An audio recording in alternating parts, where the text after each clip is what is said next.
बारातियों से भरी एक बस तपते हुए रेगिस्तान के रास्ते अपने घर लौट रही थी। सब कुछ शांत था, लेकिन तभी अचानक आसमान में अजीब सी गड़गड़ाहट होने लगी और कुछ ही पलों में काली शक्तियों ने एक भयानक बवंडर का रूप ले लिया।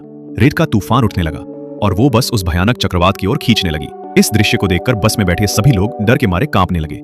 फिर अचानक उस बवंडर के बीचों बीच एक डरावना राक्षस प्रकट हुआ। उसकी आंखों में बदले की आग थी और चेहरा इतना भयानक कि देखकर ही रूह कांप जाए। वो बस में बैठे बारातियों को एक एक करके निगलने लगा। उनकी चीखें रेगिस्तान में गूंजने लगी, लेकिन कोई भी उनके मदद को नहीं आया। आखिर में उस राक्षस ने पूरी बस को अपने मुंह में भर लिया और अचानक हवा में कहीं गायब हो गया। तभी वो बस जमीन पर आ गिरी। बस में बैठे सभी लोगों की मौत हो चुकी थी, सिवाय दुल्हन के। तभी अचानक दूल्हे के अंदर एक शैतान प्रवेश कर जाता है।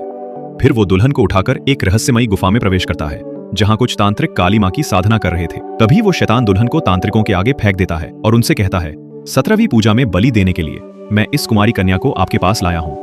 ये सुनकर तांत्रिक खुश हो जाता है, क्योंकि आज वो काली माता को 17वीं कन्या की बलि चढ़ाने वाला है।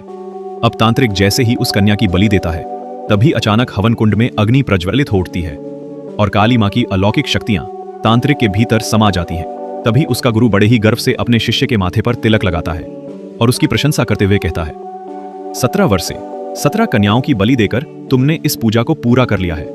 अब केवल एक शेष है। 18वीं कन्या की बलि देकर शैतान का अधिपति बनने वाले पहले मानव बनोगे तुम। लेकिन भगवान हमें उस विशेष कन्या की बलि देने नहीं देगा।